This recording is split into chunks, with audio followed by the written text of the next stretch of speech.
Aleluia. Glória a Deus. Quem está feliz com o Senhor, novamente dá glória a Deus bem forte. Amém. Vamos nos colocar de pé. Pegar a sua Bíblia aí.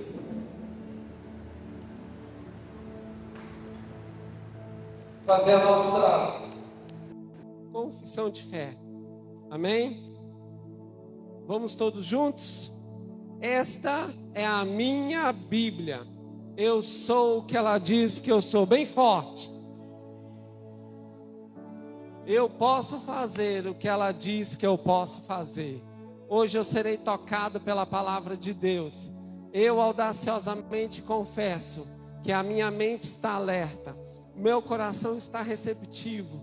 Eu estou pronto para receber a incorruptível, a indestrutível, sempre viva semente da palavra de Deus. Eu nunca mais serei o mesmo. Nunca, nunca, nunca, em nome de Jesus. Pai eterno, eu te peço, Senhor Deus eterno, que a tua graça, meu Pai, venha ser derramada sobre nós nesta manhã, para nós entendermos e compreendermos a tua palavra, Senhor. Pai eterno, eu oro colocando, meu Pai, a nossa vida nas tuas mãos e te pedindo, meu Pai, leva a nossa mente cativa, a mente de Cristo, meu Pai. Ó Deus eterno, colocando os nossos pensamentos submetidos aos pensamentos do Senhor. Pai eterno, muito obrigado, Deus, por esta manhã tão preciosa. Eu oro, Senhor Deus eterno, abençoando as nossas vidas, em nome de Jesus. Pai eterno, eu te peço também, Senhor Deus, que o Espírito Santo do Senhor esteja falando conosco, meu Pai, poderosamente nessa palavra, e que o Senhor venha ter total liberdade sobre nós. Espírito Santo, mova sobre nós a tua graça, a tua unção. Pai eterno, muito obrigado, Deus, por essa manhã tão preciosa, que o Senhor escolheu cada um para estar aqui, meu Pai, diante do Senhor, para nós ouvirmos o direcionamento da tua vontade. Nós, como igreja do Senhor, te louvamos e te bendizemos. Em nome de Jesus. Amém. Amém. Pode se assentar. Vamos abrir em Mateus capítulo 25, verso 14. Mateus 25, verso 14. O tema da minha mensagem é a parábola dos talentos. Investindo ou... Volta aí, o pessoal lê. Investindo... Cadê a artezinha bonitinha?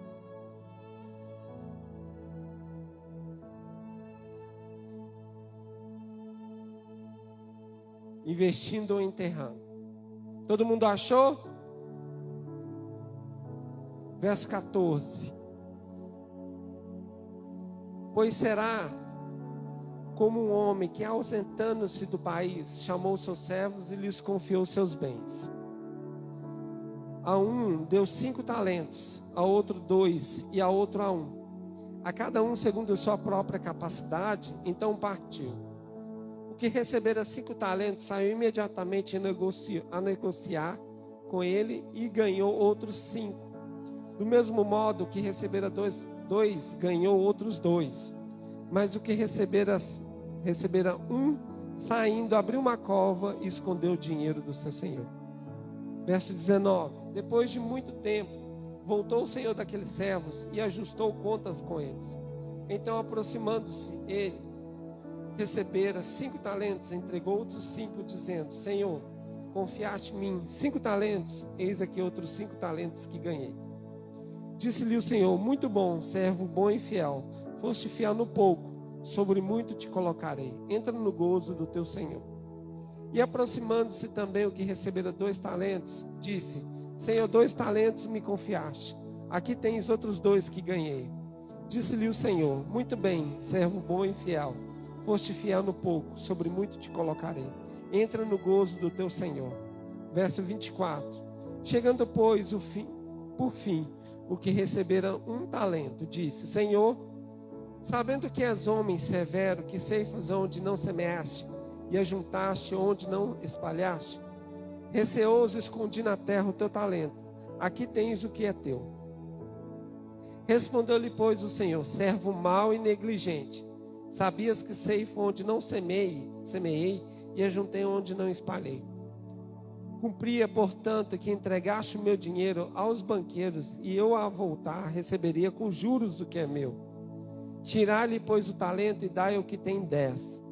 Porque a todo que tem se lhe dará, e o que terá em abundância, mas ao que não tem, até o que lhe será tirado, que tem lhe será tirado. E o servo inútil, lançai-o para fora nas trevas, ali haverá choro e ranger de dentes. A parábola dos talentos, ela está registrada nesse capítulo 25, anteriormente ao capítulo 24, que é o sermão profético. Repita comigo assim: o Senhor me abençoará os meus talentos.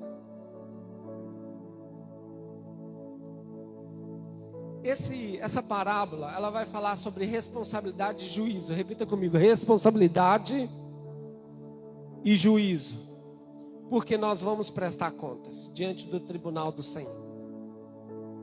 Jesus, ele está mostrando figuramente como que vai ser, de acordo com o capítulo 24 em diante, que os discípulos vão perguntar, né, a respeito dos finais dos tempos, e ele vai dar uma série de explanação, vai falar das 10 virgens, vai falar da figueira, vai falar da vigilância, e vai falar dos talentos. Por que dessa parábola do talento?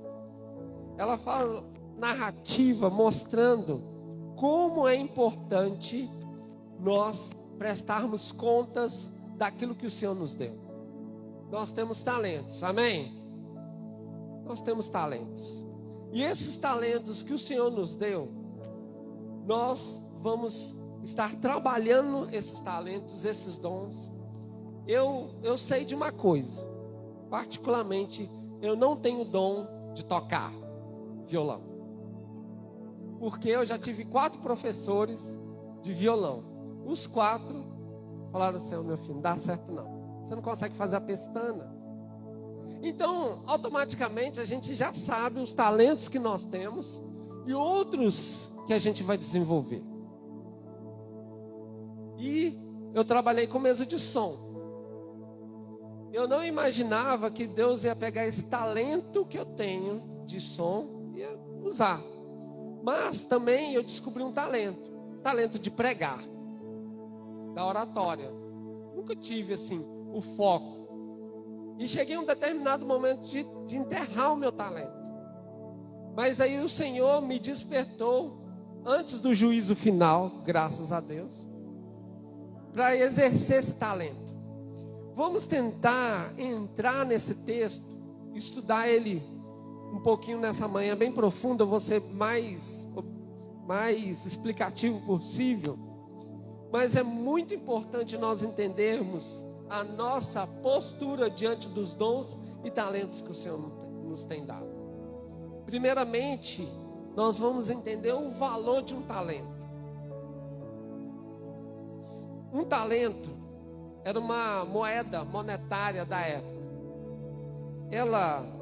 Estima-se que ela varia, um talento varia 6.000 denários. E um denário corresponde a um dia do trabalhador, um dia de trabalho, né? Se nós aí, hoje em dia, salário mínimo aí, vamos colocar aí, R$43 seria um denário.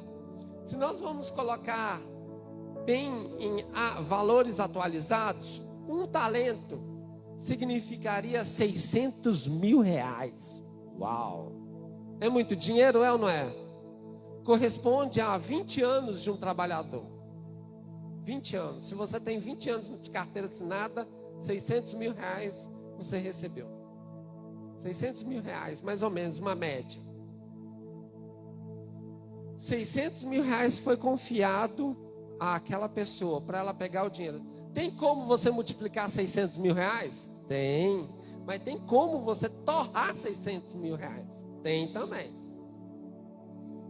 Então, o Senhor tem nos dado talentos preciosos que valem mais de R$600.000.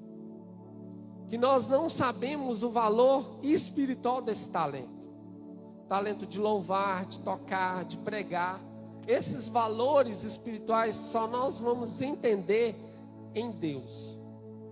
Mas eu quero trazer para os irmãos que esse proprietário que era muito rico, que é o Senhor, ele confiou essa quantia aos seus servos e deu os talentos, o texto fala, conforme a capacidade de cada um. Deus não te deu um talento acima da sua capacidade. Quem está entendendo? Diz um amém aí. Cada um de nós tem talentos guardados, enterrados na nossa vida, porque nós não entendemos o Senhor da Seara, o Senhor Deus Todo-Poderoso. Aqui nós vemos que existiam pessoas que receberam 5 talentos, receberam 2 talentos e receberam 1 talento, conforme a capacidade de cada um. Um recebeu 5, outro recebeu 2, outro recebeu 1. Nós temos na nossa vida recebido muitos talentos. E como nós temos utilizado esses talentos? Esse servo que enterrou esse talento me lembra muitas vezes as pessoas de antigamente guardavam dinheiro no colchão. Quem lembra disso? Eu tinha mais ou menos 10 ou 12 anos, o meu tio avô faleceu. E aí a gente foi no quarto dele, um quartinho assim, de barracão de aluguel. Quando a gente abriu o colchão, tinha tanto cruzeiro, que eu acho que tinha 1 milhão de cruzeiros. Mas não valia nada. Já viu aquelas notas antigas de cruzeiro? 20 cruzeiros, 50 cruzeiros, tinha a cara do Sarney, tinha outros que tinha a cara daqueles escritores lá, Rui Barbosa. Quem viveu na época do cruzeiro sabe que você olhava uma moeda assim, vou comprar um sorvete. Aí chegava no dia seguinte, aquela moeda, aquela nota não dava para comprar sorvete. Você ia lá chorando, voltava da venda, não aceitou meu dinheiro. Por quê? Desvalorizou. Quem viveu essa época, eu vivi há pouquinho, eu sou novo. Desvalorizava o dinheiro. Aí chegou o Plano Real, a geração do Plano Real não sabe o que é. Você tem uma nota que valia bem e outra nota não valia. Se bem que o real também deu uma desvalorizada, né? Bem significativa nos últimos 20 anos. Quase 20 anos, né, de Plano Real. E aí eu lembrei que esse trabalhador, esse servo, enterrou esse talento. E nós vemos muitas vezes a igreja brasileira enterrando os talentos dela. Não é nenhum, é talentos. Vários talentos.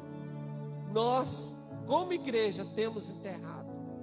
Nós não entendemos que tudo que nós aprendemos na vida pode surgir um talento. Pode ter algo que eu possa servir ao Senhor. Uma mulher analfabeta, que gosta de servir, gosta de trabalhar, ela pode fazer uma cantina para o Senhor, cantina na igreja. Ela pode fazer os salgadinhos de um casamento comunitário, como teve ontem. Ela pode servir em situações. Como Moisés estava perante o Senhor, e o Senhor falou para Moisés assim: o que você tem na mão? Moisés tinha um cajado, ele era um pastor, ele guiava ovelhas. Aí Deus usou ele para quê? Para guiar o povo. E esse cajado, Deus mandou ele jogar no chão, assim, ó, diante de Faraó. Esse cajado virou uma serpente. Ou seja, Deus, ele olha os talentos que nós temos nas mãos. Amém? Amém? Por exemplo, eu tenho muita facilidade de dar aula. Sou muito paciente. Já dei aula de curso de som. Já dei aula de francês. É um talento. É um talento. Da qual eu exerço dando aula no Carisma. Ali de vez em quando, né? Que a gente começou agora. Tem uma escala, né? Aí eu boto as pessoas para pregar, né? Delegar. Eu vejo o talento na pessoa, vai lá, serve.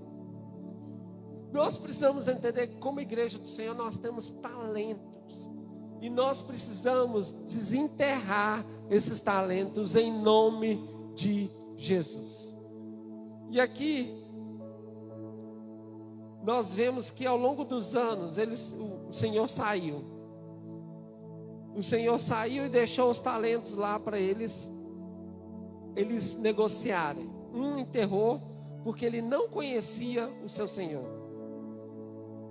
Nós vemos que ali o texto vai falar que um tinha 2 talentos e conseguiu multiplicar aqueles 2. Ele conseguiu pegar aqueles 2, transformar, vender, talvez negociar. Nós vemos também nesse texto claramente uma coisa: que Deus não é injusto. Repita comigo assim: Deus não é injusto.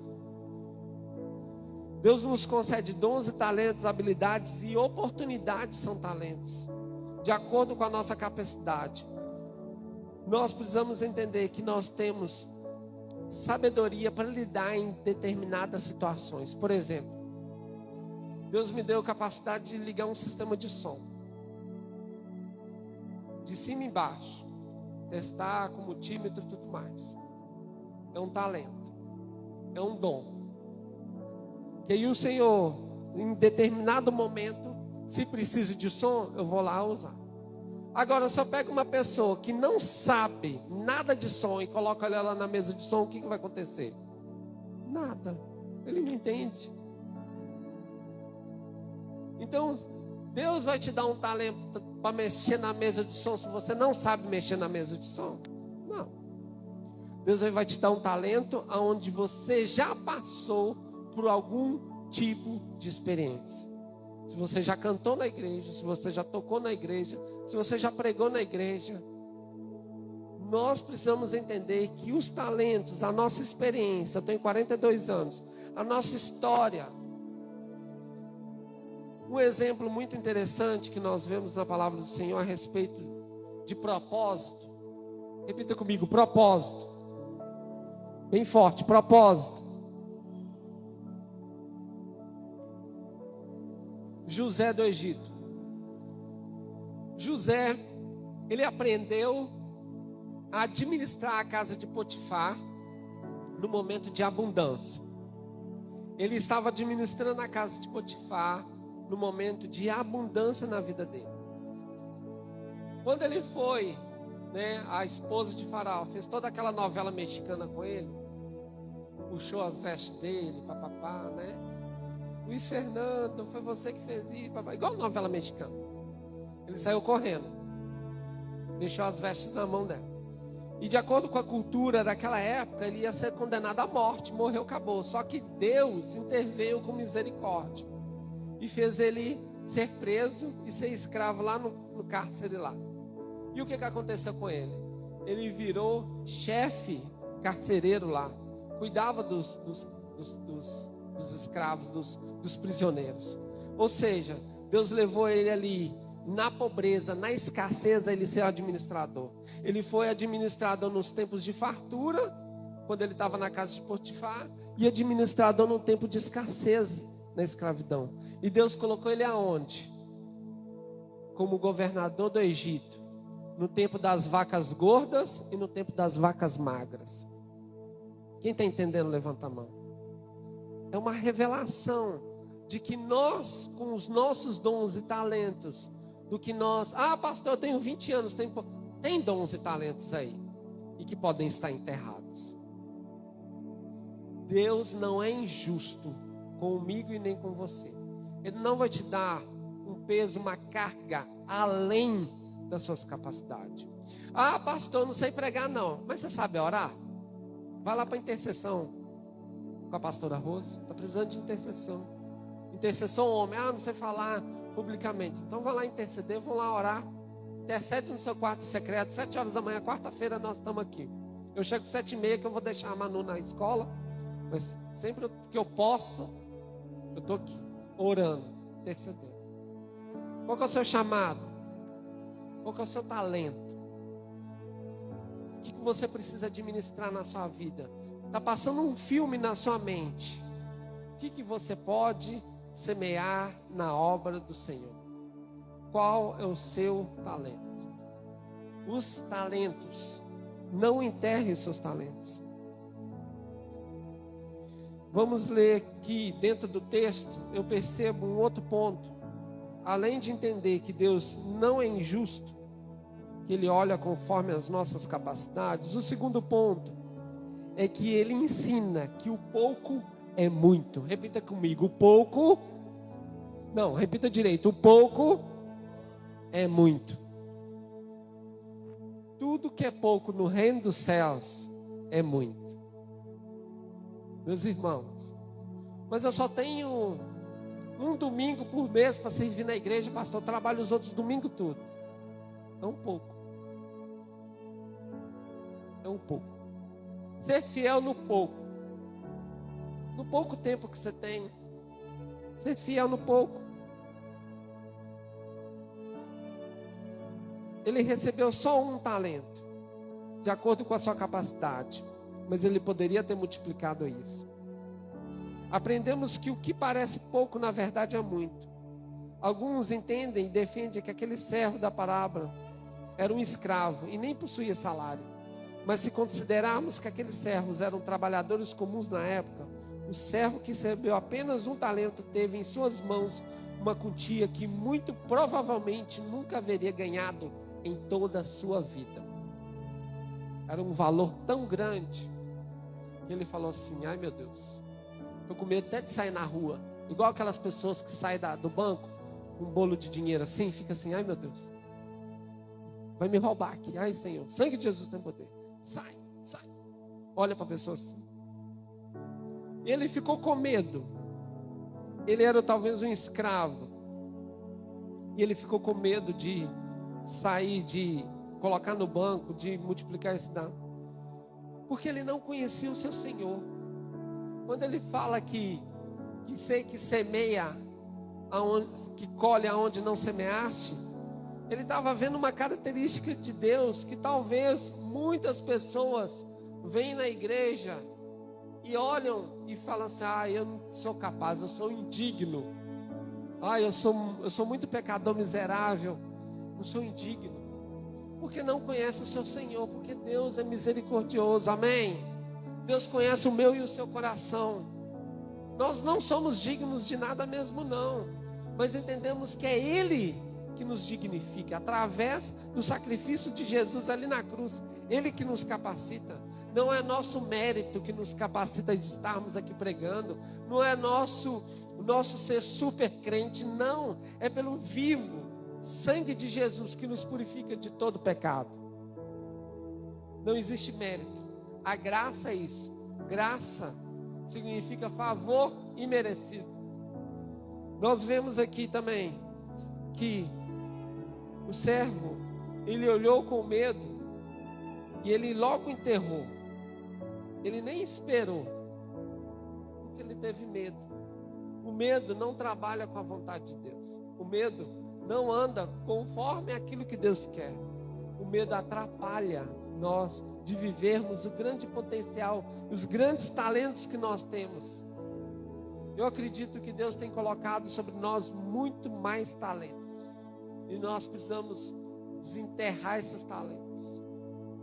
Temos oportunidades imensas de pregar o Evangelho. Tem possibilidades imensas de começar novamente, recomeçar. Mas enterramos e não temos intimidade com o Senhor, de entender o que Deus quer para as nossas vidas. Terceiro ponto que eu vejo aqui.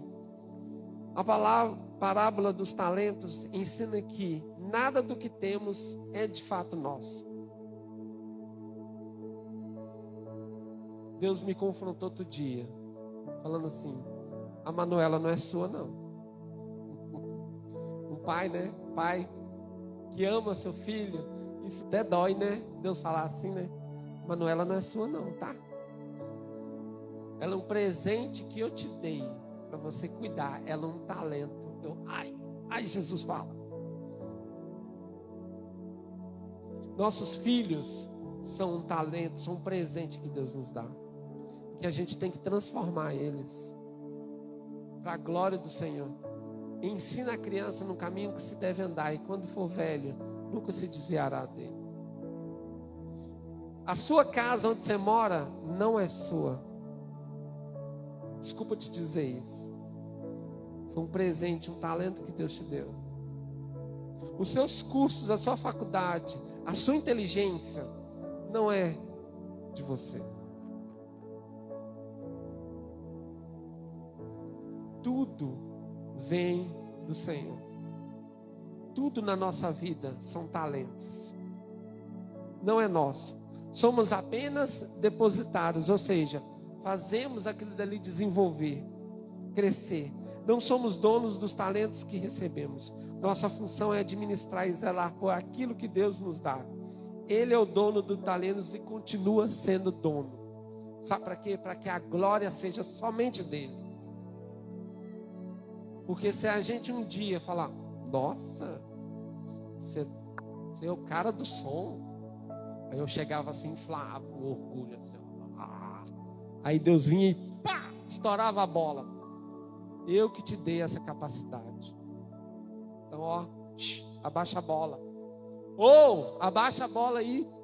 Foi Deus que te deu essa capacidade. Não se vanglorie nessas realizações e capacidades. Mas elas não conseguem enxergar que o dia que terão que prestar conta de tudo ao verdadeiro dono. Meus irmãos, o julgamento é real. Tudo nós vamos prestar conta. A família que Deus te deu, os pais que Deus te deu. Como assim os pais? Os pais que Deus te deu. Os filhos, a esposa, maridos, a esposa que Deus te deu. E gerar temor em nós. Esse texto, esses textos a respeito da volta do Senhor Jesus, ela é iminente. Ela nos fala de um julgamento. Deus é um Deus de graça, de imensa graça, mas Ele é justo. E o trono dele é baseado em justiça. Quando nós entendemos que Deus é justo, nós trabalhamos entendendo da soberania e a graça dele sobre a nossa vida, que é muito maior, que é Ele que nos dá capacidade. Primeiro ponto, Deus não é injusto. Segundo ponto, a parábola ensina que Deus, o pouco é muito, que nada do que temos feito é nosso. Quarto ponto, ela ensina que devemos multiplicar o que Deus nos dá. Então, eu recebi a Manuzinha, a Manuela vai se tornar uma mulher, só de pensar que ela vai crescer, uma mulher temente a Deus, amém?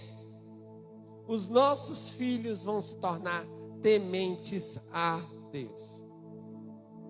A nossa casa vai ser para glorificar o nome do Senhor. O nosso trabalho é um talento que nós vamos colocar lá.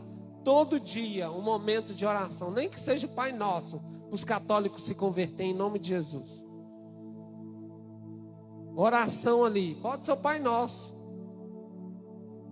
O credo apostólico é bíblico, gente. Crê em Deus Pai Todo-Poderoso.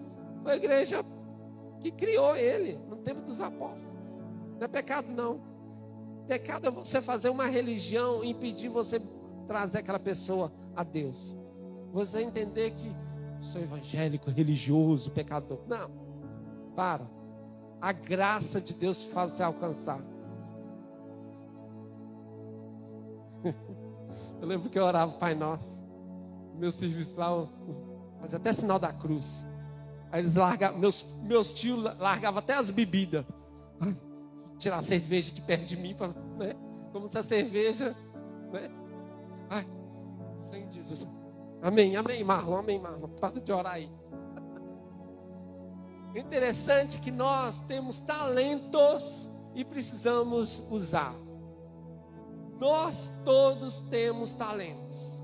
Repita comigo assim: eu tenho talento. Eu só preciso usar ele. Amém?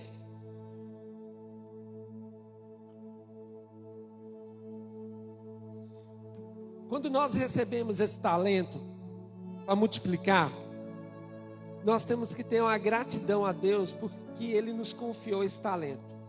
E aí aos poucos nós vamos usá-lo conforme a nossa capacidade. Se é um talento, Ele vai multiplicar em outro talento. Se são 5 talentos, com certeza vai virar 5. Vai multiplicar. Se temos um GC, ele vai multiplicar. Se temos uma igreja aqui, vamos ter uma igreja lá no Crato. Amém? Amém? O pessoal do Crato até pula de alegria lá. Se temos uma igreja aqui, já tem uma igreja lá em Tarrafas. Está multiplicando. Os talentos estão multiplicando. E vamos ajudar outra igreja. Já estão me pedindo ajuda lá para Iguatu. Aleluia! Vai multiplicar uma igreja lá em Iguatu. Ou Iguatu, né? Ou Iguatu, o pessoal fala. Quinto ponto que a parábola dos talentos nos ensina. Eles são valiosos, mas há ainda algo mais valioso. Na parábola vemos 2 servos que receberam as promessas. Devido ao sucesso da responsabilidade, eles foram colocados em responsabilidades maiores. Quando nós temos a responsabilidade de um talento e nós conseguimos multiplicar esse talento, Deus vai nos colocando em responsabilidades maiores. Amém? Há 4 anos atrás, eu tinha um GC lá na Manuel Miguel Cordeiro. Um GC. E ele multiplicou.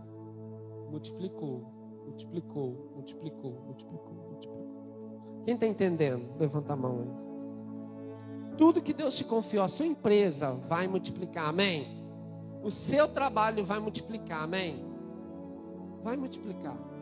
Mas você precisa ser fiel no pouquinho.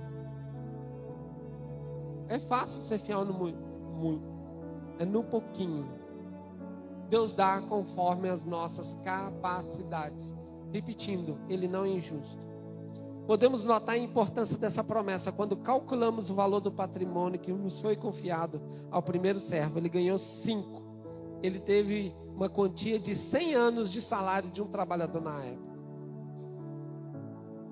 Porém, o Senhor o comparou essa enorme quantia como sendo pouco em relação ao que ele receberia no futuro. Muitas pessoas gostam de fazer alegorias com esse detalhe da parábola, principalmente focando em bens materiais. Mas não é essa a interpretação. Simplesmente bens materiais. Mas o correto é que nós vamos multiplicar os nossos bens espirituais em Cristo Jesus. Pode sim, bens físicos, pode acontecer, pode. Mas ela não é a exegese do texto. Nós, entendendo o texto, que essas pessoas, esses servos, o original eram escravos mesmo. Eles foram, quando eles receberam, quando eles devolveram ao Senhor os 5 talentos multiplicados, o outro 2 talentos, 4, 10, eles tiveram direito a participar do banquete que não era de direito deles. Ou seja, em nós não merecíamos participar da mesa do Senhor nem do banquete. Quando vier Jesus em poder e glória, de nós participarmos da glória.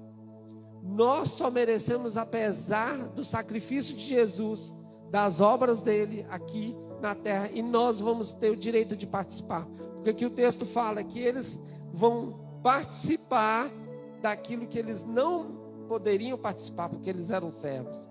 O cristão verdadeiro será convidado a participar de uma mesa a qual não tinha direito algum de participar, porém, não por seus méritos, mas pelos méritos de Cristo, pela infinita misericórdia e bondade do Senhor, que confiou a ele os seus talentos. Esse servo fiel entrará no grande banquete celestial. A fidelidade nos talentos.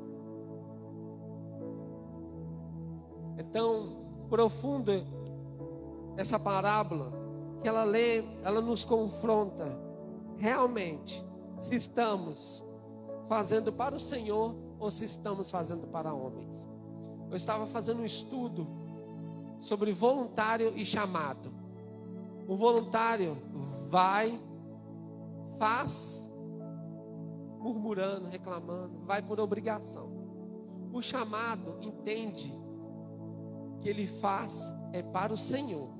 Ele não faz para homens. Ele faz porque ele é chamado para ir para a eternidade. O voluntário está lá. Não, está na minha escala. Está na minha escala. Está na minha escala? Se está na minha escala, eu faço. Se não está, não estou. O chamado faz com paixão, porque ele entende o compromisso que ele tem com a noiva de Cristo. Ah, aquela igreja não sei o que, não sei o que, não sei o que. Gente, ai daquele que fala mal da noiva de Cristo, porque Jesus morreu por ela. Eu li isso no livro. Ai daquele. Ah, aquela igreja, mas é aquela igreja ali, aquela outra igreja. Aquela igreja pertence ao Senhor Jesus. Não se comenta, não se fala. Eu não vi até hoje.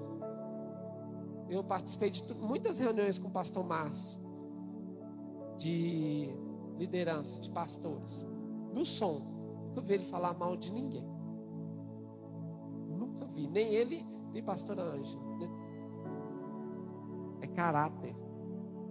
Caráter. Então o voluntário, ele precisa ir para o chamado, porque ele entende o compromisso que ele tem. Não é com o líder da escala, nem com o pastor da igreja. Ele tem um compromisso com o Senhor. O chamado, entende? Eu faço parte de um corpo. Eu sou uma célula no corpo. Eu preciso produzir. Eu sou uma mitocôndria lá, não sei, não estudei biologia, né? Eu sou uma célula que faz parte do corpo. Eu preciso entender que eu estou ali para servir. Em Marcos fala que o Filho do Homem não veio ser servido. Ele veio servir. E além de servir, de dar a vida por nós. A diferença entre voluntário e o chamado. Eu ainda estou estudando a respeito disso. A parábola dos talentos ensina que o servo mau, além de negligente, não assume a sua culpa e por isso será desonrado. Ele culpa o Senhor. Você que é um servo mau, que é um patrão ruim, é um patrão que isso, aquilo, que semeia, colhe onde não semeaste e tal. Quando nós lemos essa parábola, nós vemos que o Senhor o julga pelas próprias palavras da boca dele. O Senhor talvez não era isso, o Senhor do servo. Não era isso que ele descrevia. Mas o Senhor pega as próprias palavras dele e fala assim: ah é? Então aí pelas suas palavras você será condenado. Pelas suas desculpas você será condenado. Desculpa justificativa não entra no reino dos céus. Ah, porque é isso que está acontecendo na minha casa, por isso que eu não fui na igreja. Ah, porque que é isso, não sei o quê. Deus é justo. Ele te justifica pelo sacrifício de Jesus. E não só pela sua própria justiça de se justificar. Ah, por causa que o meu marido não quer servir a Deus, é por isso que eu não vou na igreja. Ah, que não sei o que. Não. Cada um será salvo individualmente. Eu era um rapaz cheio de desculpa, cheio de justificativa. Aí Deus me deu um pá. Como diz lá em Minas, como é que é? Nem lembro do negócio lá, tanga leitão, pega leitão. Era tipo assim, para pegar o porco, né? Jogar pra cima. O porquinho ia fugir, pá, pegou ele. Deus me pegou e falou assim: eu não trabalho com justiça própria. Eu trabalho com a justiça de Jesus, do meu filho. Uai, doeu. É possível notar claramente que aquele servo mau e perverso, nas contradições de suas palavras, ele revelou uma natureza egoísta, que foi incapaz de perceber a bondade do Senhor. Eu sabia que o Senhor é um homem severo, que colhe onde não plantou e junta onde não semeou. Já escutei alguns pregadores interpretarem mal esse texto. Esse texto não é desse jeito. Nosso Deus colhe onde não planta. Ele planta e colhe. E Ele quer receber, não resultados administrativos. Ele quer ver temor nos nossos corações. Temor do Senhor. É o princípio da sabedoria. Para nós pegarmos o talento e exercermos o talento.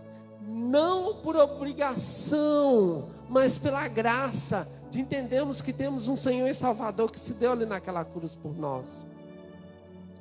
Deus, ele não te obriga a nada. É o Espírito Santo que te convence do pecado, da justiça e do juízo.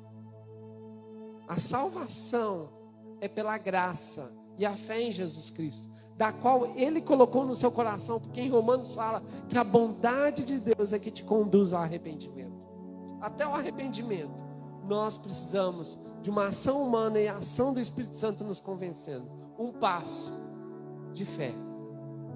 Estou mal, estou triste, mas pela fé eu vou no domingo na igreja, apesar que está a chuva caindo, chovendo canivete, mas eu vou buscar a vontade do Senhor.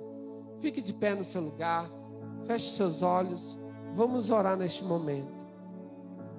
Qual tipo de servo que você tem sido?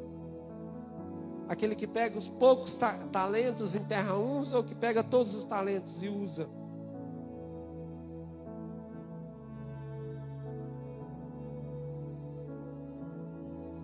Que possamos não ser negligentes com aquilo que Deus quer sobre as nossas vidas. Por isso, nesse momento, feche seus olhos. Quero fazer 2 orações.